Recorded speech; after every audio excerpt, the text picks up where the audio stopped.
প্রাক্তন অর্থমন্ত্রীর ফিকিকে সরাসরি 324.73 কোটি টাকা আপনার প্রাক্তন মুখ্যমন্ত্রী দিয়ে দিয়েছেন। ইয়েস,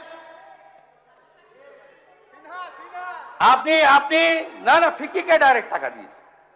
আপনি এটা করতে পারেন? আপনি পারেন দিতে?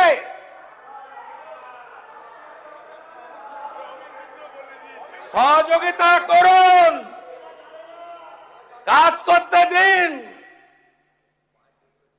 আমরা এই রাজ্যকে দাঁড় করাতে চাই। আমাকে পারমিশন দিতেন না। আপনার প্রাক্তন মুখ্যমন্ত্রী বললেন আমি রানী রাসমণিতে বসবো। পুলিশ আমাকে জিজ্ঞেস করলো, আমি পুলিশ মন্ত্রীও, যে কি করব স্যার? আমি বললাম পারমিশন দেবেন, ওয়াই চ্যানেলে বসতে বলুন, যতক্ষণ খুশি বসতে বলুন, করুন, ডেলি মিছিল করুন, নো প্রবলেম, কিন্তু আসতে পারবেন না, আসতে আর কোনোদিন পারবেন না। আমি জানি 34 সালের কমিউনিস্টদের অত্যাচার ভেঙে 11-র পরিবর্তনেও আমি রাস্তায় ছিলাম, আর 26-এ আপনাদের তাড়ানোর কাজেও আমি রাস্তাতে ছিলাম। আমি জানি আপনারা আর আসতে পারবেন না, ও চ্যাপ্টার ক্লোজ হয়ে গেছে। पुष्पा झुकेगा नहीं, उसका पुष्पा मार्केट में मार्केट ही नहीं, मार्केट छोड़ के भाग गया। জামানত জব্দ হয়েছে। কাদের হাতে পার্টি গিয়েছিল? যারা একটা সময় খেটে খুটে কমিউনিস্টদের বিরুদ্ধে লড়েছিল, তারপরে আপনারা লাল চুল কানে দুন, তার নাম যুবা তৃণমূল। যা পরিণতি হওয়ার তাই হচ্ছে। আরে বিরোধী দলের নেতা, আপনি বক্তৃতাতে সুরাবর্দী থেকে শাহজালাল, এটা তো আপনার কাছে পশ্চিমবাংলার লোক আশা করে না।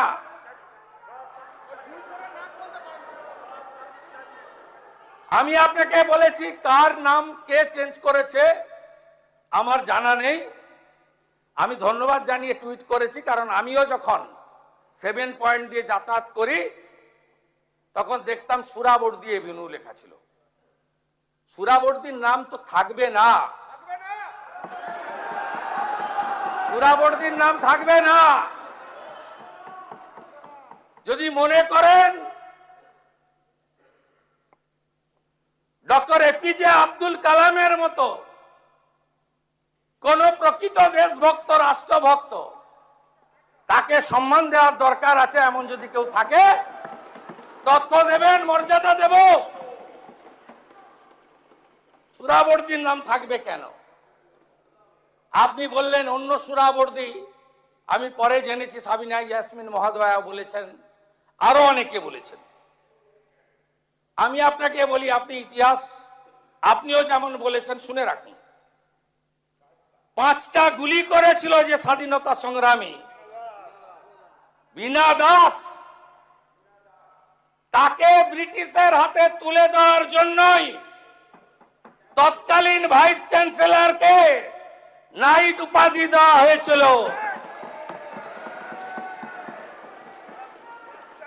এই কলকাতাতে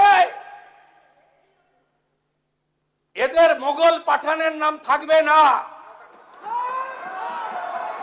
দ্য গ্রেট ক্যালকাটা কিলিং, নোয়াখালীর দাঙ্গা আর অত্যাচারী ব্রিটিশ আর বিদেশি ভগিনী নিবেদিতা ছাড়া অন্য কারোর নাম রাখার ক্ষেত্রে 5 বার ভাবতে হবে। আপনার প্রস্তাব গ্রহণ করে পদ্মশ্রী স্বামী প্রদীপ্তানন্দ মহারাজের নেতৃত্বে নতুন করে নামকরণ মূল্যায়নের জন্য একটি কমিটি আমি ঘোষণা করছি। আপনারাই বলেছেন মূল্যায়ন। পদ্মশ্রী স্বামী প্রদীপ্তানন্দজি মহারাজ তিনি একটি কমিটির নেতৃত্ব দেবেন, যার যা প্রস্তাব আছে সেখানে দেবেন। আমরা সেই রাস্তাতেই চলব। আবার বলছি, বিকাশ আর বিরাসত, আপনি আমাদের বাংলার ঐতিহ্য সংস্কৃতি গৌরবকে মুছিয়ে ফেলতে পারেন না। মাননীয় বিরোধী দলনেতা, আজকের বক্তৃতা আপনার ছিল আপনার ওই কমিউনিস্ট আন্দোলনের মতো। পশ্চিম বাংলার বিরোধী দলনেতার মতো বক্তব্য ছিল না। আপনার মস্তিষ্কে কার্ল মার্কস আর হৃদয়ে লেনিন অথবা মাও সেতুং কাজ করছিল। যারা একটা সময় বলেছিল নেতাজিকে তোজর কুকুর, আর রবীন্দ্রনাথ ঠাকুরকে বলেছিল বুর্জুয়া কবি, তাদের কাছ থেকে উপদেশ আমরা নেব না। আপনি বলছেন এখানে এই হচ্ছে, তা বাংলাদেশে রবীন্দ্রনাথ ঠাকুরের স্মৃতিচিহ্ন মুছেছে, বললেন না কেন? অবনীন্দ্রনাথ ঠাকুরের বাড়ি আক্রান্ত, বললেন না কেন? সত্যজিৎ রায়ের বাড়ি আক্রান্ত, বললেন না কেন? অসংখ্য তালিকা আছে, লম্বা লিস্ট। আপনাদের কেউ কেউ বলেছেন এসআইআর, কারা অনুপ্রবেশকারী কারা ভারতীয়, একদম ক্রিস্টাল ক্লিয়ার। কারা অনুপ্রবেশকারী আপনারা আগে দেখতে পাচ্ছিলেন না। আমরা ভারত সরকারের আইন কার্যকর করেছি, ধরো আর বিএসএফ কে দাও, নো জেল। আমাদের টাকাতে অন্নপূর্ণা যোজনা হবে, প্রধানমন্ত্রী সূর্য ঘর হবে, বার্ধক্য ভাতা বিধবা ভাতা বাড়বে, বেকার যুবক যুবতী চাকরি পাবে, ভাঙা স্কুলটাকে সোজা করব, পানীয় জলের আরো ব্যবস্থা করব। কিন্তু ওই লোকগুলোকে জেলের খাওয়ার কাপড় ওষুধ দিতে পারবো না। এবিপি আনন্দ, এগিয়ে থাকে, এগিয়ে রাখে।